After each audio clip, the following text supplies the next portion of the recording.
대정몽생이 백승주입니다. 최근 연일 터지고 있는 뉴스거리 중에는 물론 대통령께서 법대 출신인지는 몰라도 특히 서울법대 출신 관련자와의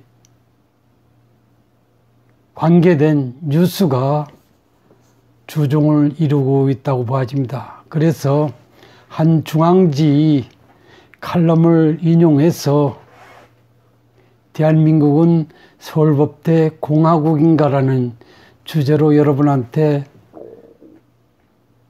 말씀을 드려보겠습니다. 여러분 아시는 바와 같이 해방 이후 서울법대 출신 대통령은 아직 배출되지 못했습니다. 그러나 행정각부, 청와대, 국회 등의 서울법대 출신들이 요직을 두루 꿰차고 막강한 권한 행사를 해왔다는 것은 천하가 다 아는 사실일 수 있습니다. 특히 군사정부 시절에는 육사와 더불어서 육법당이라는 소리도 들어왔습니다. 입법부는 언제나 서울법대 출신들이 여야 불문 다수를 점유하여 입법을 좌지우지해왔다고 해도 과언이 아닙니다. 사법부도 당연시되었습니다. 그 수장은 주로 따는 당상이었습니다. 지금도 마찬가지입니다. 제야의 유명 법조회사 또는 변호사 등 그 유명세를 탔던 곳의 구성원들 또한 서울법대 출신들이 대다수입니다.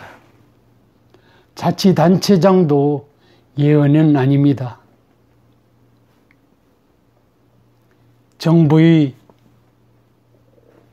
요직 또한 주로 서울법대 출신들이 꿰차고 있는 상황입니다. 최근 조국 사태와 관련해서 한 중앙일간지는 서울대의 민낯을 우리가 좀 이해할 수 있는 정도의 몇 가지 중요한 시사점을 기고하고 있습니다. 그래서 오늘 그 내용을 여러분한테 알려드리도록 하겠습니다.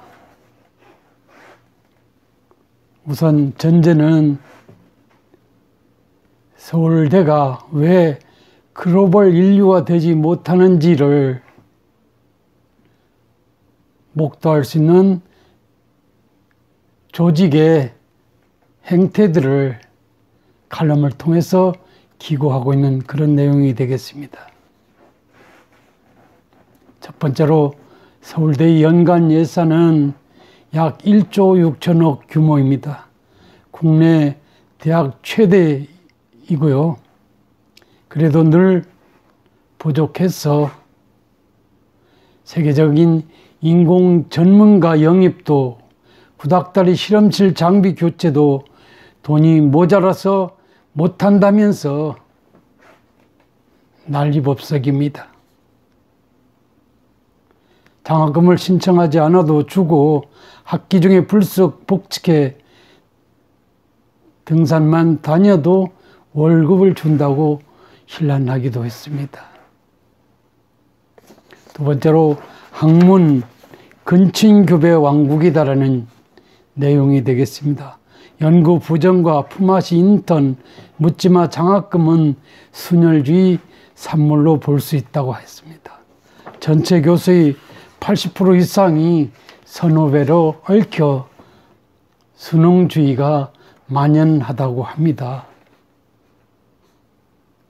글로벌 인류 대학 중 이런 곳은 없다면서 이런 근친교배가 대학이 어떤 그 장발성을 질식시키는 게 아닌가 하는 그런 반문을 던지고 있습니다. 세 번째로 국민 다수가 세계적 유수대학으로 서울대를 지목하고 있으나 구체적으로 들여다보면 국내용 단타만 치는 대학이라고 하고 있습니다. 서울대 논문 생산량은 놀랍게도 세계 10위이나 영양가는 없다고 합니다. 상위 10%는 논문 비율이 겨우 7.6%에 불과하다고 합니다. 세계 기준으로 약 656에 해당되는 수준이라고 합니다.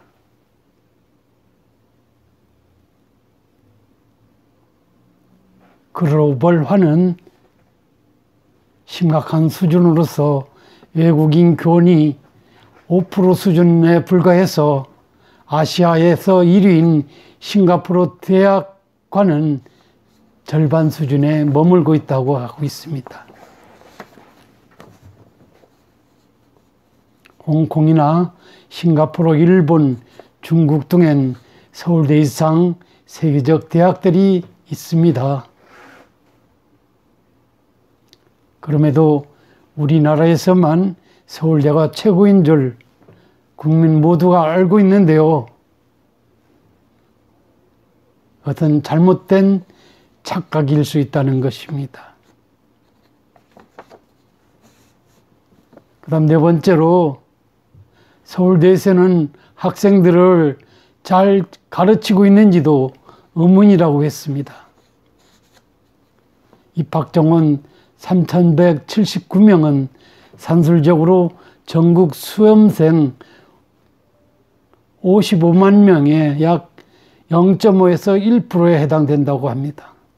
전국이 공부선수 집합제라고도 했습니다. 그런데 학점이 높을수록 비판적 창의력, 사고력이 떨어진다고 하는데요. 그 이유는 잘 받아쓰는 수용력만 강하기 때문에 그렇다고 합니다. 관련해서 김강웅 교수의 좋은 정부라는 저술에서 기술하고 있는 내용에 따르면 엘리트 교육을 받은 자가 관료로서는 국민적 평판에 비해서 생각이 넓고 깊지 못하다라는 비판을 하고 있습니다. 아마 서울대 출신들을 주로 상정해서 말씀하시는 것 같습니다. 게다가 미래지향적 사고가 부족하다, 자기 중심적에서 소통 능력이 또한 부족하다, 자신의 가치를 잘 모른다는 점, 아이디어에 대한 열정이 상대적으로 크지 않다는 점, 큰 그림, 깊은 생각, 멀리 보는 해안이 부족하다는 점, 작은 일에 크게 집착한다는 점 등에서 머리 좋은 사람들이 관료로서의 어떤 그 핸디캡에 대해서 김강웅 교수께서는 이렇게 말하고 있는 것입니다. 그 다음 다섯 번째로 서울대는 자율만 즐기고 책임은 안 진다고 하고 있습니다. 그 다음 여섯 번째로 공동체 가치관이 무너졌다고 하고 있습니다. 인류가, 다시 말해 진정한 인류가 되는 경우라면 학교 공동체 규범이 선명해야 하는데 그게 그렇지 않다고 칼럼은 기고를 하고 있습니다.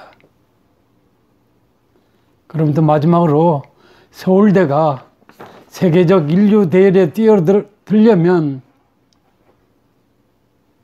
자만심, 우월주의, 특권의식, 순혈주의를 버려야만 한다라는 그런 점을 칼럼은 마지막으로 기고를 하고 있습니다. 이런 칼럼에 비춰서 개인적으로는 다음 같은 이야기를 여러분한테 한번 드리고 싶습니다. 이 지구상에 위대한 리더나 정치인들, 관료, 대통령들, 인류의 귀한 머리 좋은 수재들이 차지한 적이 그리 많지 않다는 점입니다.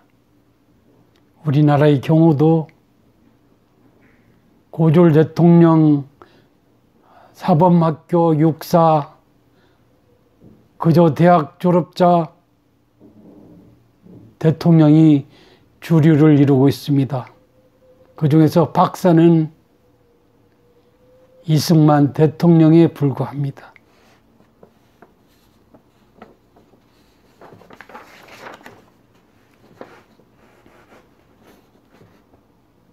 외국의 경우도 크게 다르지 않습니다.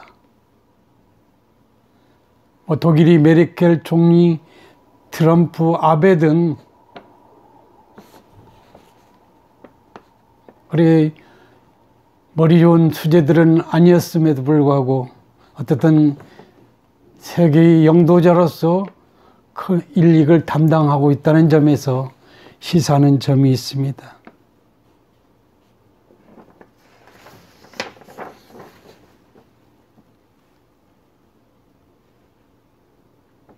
지금까지 서울대, 서울법대 등 졸업자들이 주로 공직선거에서 당선 가능성이 높은 것으로 알려져 있습니다. 묻지마 당선시키는 경우도 특히 지방에 갈수록 더 심한 것으로 나타나 있습니다.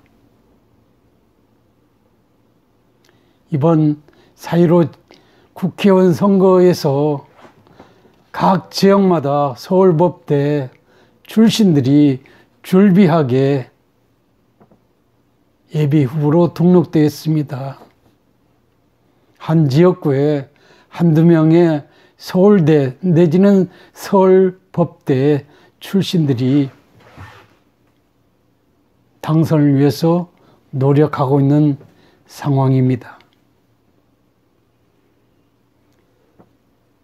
그들이 출마에 있어서 나름의 의미를 부여할 수 있는 것은 선거권자들이 저놈은 공부 잘했으니 나라 일도 지역 일도 잘할 것이다 하는 그런 환상이 일반적으로 먹혀들고 있기 때문에 그런 것이 아닌가 하는 생각을 해봅니다. 그렇지만은 지금까지 제가 어떤 경험에 비추어서 보건대 반드시 서울대, 서울법대 출신들이 맡은 직역에서 나름 머리가 좋으니까 특출하게 잘할 수 있지만은 어떤 기여도 측면이나 평판 면에서는 그렇지 다른 대학의 그런 일꾼들과 비교해서 평판에서 그래 높은 점수를 받지 못한다는 점들은 익히 통념화되었다는 점을 여러분한테 감히 말씀을 드려보겠습니다. 4차 산업혁명 시대에서도 공부 잘하는 것이 크게 출세하거나 성공의 어떤 지름길이 아니라는 것은 4차 산업혁명의 어떤 이론가라든지 어떤 전문가들 입장에서 공부 잘하는 문제와 4차 산업의 혁명의 어떤 일꾼의 어떤 대비시키는 것은 바람직하지 않다는 얘기를 서슴없이 하고 있다는 점을 말씀드려 보겠습니다. 처칠 얘기에 따르면 성공이란 실패할지라도 열정을 잃지 않고 다른 길로 가는 능력이라고 했습니다. 머리 좋은 수재만이 나라의 일꾼이 된다는 것은 아니라는 점이죠. 열정을 잃지 않고 오직 고돈길로 가면서 국가를 위해서 국민을 위해서 봉사하고자 하는 일념이 출중한 그런 인재가 대한민국에 절대 필요한 세상이 아닌가 하는 말씀을 드려봅니다. 최근 권부에서 터지고 있는 일련의 사태에 비춰서 서울법대 출신들이 시세말로 잘난 체하고 똑똑한 체하고 자신들이 아니면 대한민국이 무너질 것 같은 위세로다가 시세말로 행패를 부리듯 처신하는 것은 국민적 시각에서 본다면 전혀 웃기는 일임을 좀 한번 되돌아봤으면 합니다. 여러분은 어떻게 생각하십니까? 한 중앙일간지 칼럼을 통해서 주제넘게 여러분한테 특정 학교의 어떤 그 전반적인 문제를 한번 말씀드려 봤습니다. 좋은 하루 되시기 바랍니다.